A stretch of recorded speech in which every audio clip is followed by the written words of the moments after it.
পৌষ পার্বণের সময় আমরা বিভিন্ন রকম পিঠা বানিয়ে থাকি।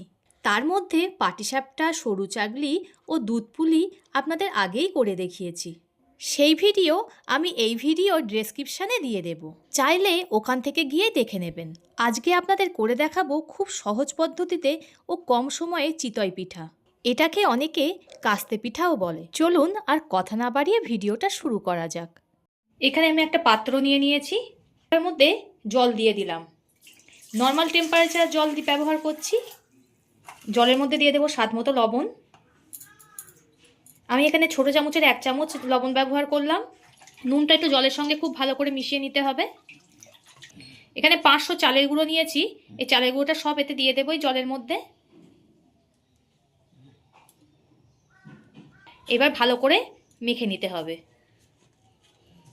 একটু পাতলা ব্যাটার তৈরি হবে, তার একসঙ্গে বেশি জল দেওয়া যাবে না, অল্প অল্প করে জল দিয়ে ব্যাটারটাকে তৈরি করে নিতে হবে। এবারে অল্প অল্প করে জল দিয়ে খুব সুন্দর করে মেখে নিতে হবে, যাতে ওর মধ্যে কোনো দানা ভাব না থাকে। কাজটা একটু সময় নিয়ে করতে হবে। আবারও একটু জল নিচ্ছি। আপনাদের তো বলেছিলাম একেবারে বেশি জল দেওয়া যাবে না, অল্প অল্প করে জল দিয়ে একটা ব্যাটার তৈরি করতে হবে। ঘনত্বটা ঠিক এমনই রাখতে হবে। দেখুন, ঘনত্ব ঠিক এমনই রাখতে হবে, খুব ঘনও হবে না, পাতলাও হবে না। 10 মিনিট মতো ঢাকা দিয়ে রেখে দিতে হবে। যেহেতু আমি চিতই পিঠাটা উনুনে করব, তাই উনুনে পাত্রটা বসিয়ে দিয়েছি। এটাকে খোলামুচি বলে। এবার এতে অল্প অল্প করে সর্ষের তেল দিয়ে দেবো, সামান্য অল্প অল্প করে।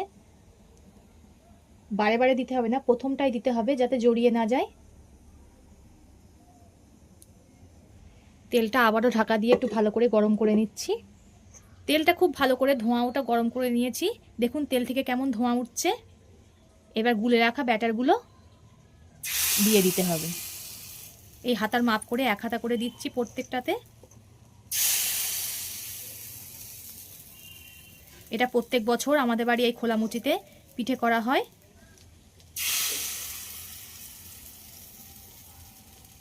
এই 1 হাতা করে 4টেতে দিয়ে দিলাম। আবার ঢাকা দিয়ে দেব। ঢাকা দিয়ে 2 মিনিট মতো রেখে দেব। 2 মিনিট পর ঢাকনাটা খুলে দেখাচ্ছি। আমি এখানে একটা কাস্তে নিয়ে নিয়েছি, দেখুন।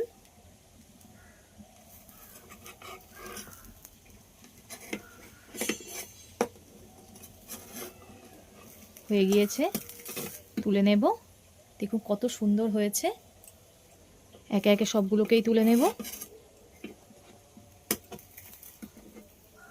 এটাও দেখুন কত সুন্দর হয়েছে, এগুলোকেও তুলে নেব। আমার সব তোলা হয়ে গেছে, আর তেল দেব না, ওই একবারই প্রথমে দিয়েছিলাম। এবার একে একে সব ভেজে নেব। আবারও 1 হাতা করে দিয়ে দেব। এই চিতই পিঠাটা মাটির পাত্রে খুবই ভালো লাগে খেতে। শুধু পিঠে কেন, যে কোনো জিনিস মাটির পাত্রে করলে একটা আলাদাই গন্ধ, মাটির সুন্দর একটা মিষ্টি গন্ধ, খুব সুন্দর লাগে জিনিসটা খেতে। আবারও ঢাকা দিয়ে এগুলো 2 মিনিট মতো রেখে দেব। 2 মিনিট পরে ঢাকাটা খুলছি। দেখুন কত সুন্দর ফুলেছে, একটুও জড়ায়নি, দারুণ হয়েছে। কত সুন্দর ফুলেছে দেখুন। আমি সবগুলোকেই তুলে নেব। দেখুন কত সুন্দর ফুলেছে।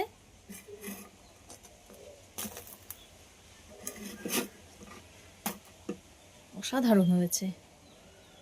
একে একে সবগুলোকেই ভেজে নেব। আমার সব ভাজা হয়ে গেছে। দেখুন কত সুন্দর হয়েছে, সবগুলোই সুন্দর ফুলেছে, দারুণ হয়েছে। শীত চলে যাওয়ার আগে এভাবে বাড়িতে একবার ট্রাই করবেন, খুবই দারুণ লাগে। তো ভিডিওটা ভালো লাগলে লাইক ও শেয়ার করে দেবেন এবং কমেন্ট করে জানাবেন আপনাদের মতামত। পরবর্তী ভিডিওতে আপনাদের সঙ্গে আবার দেখা হচ্ছে।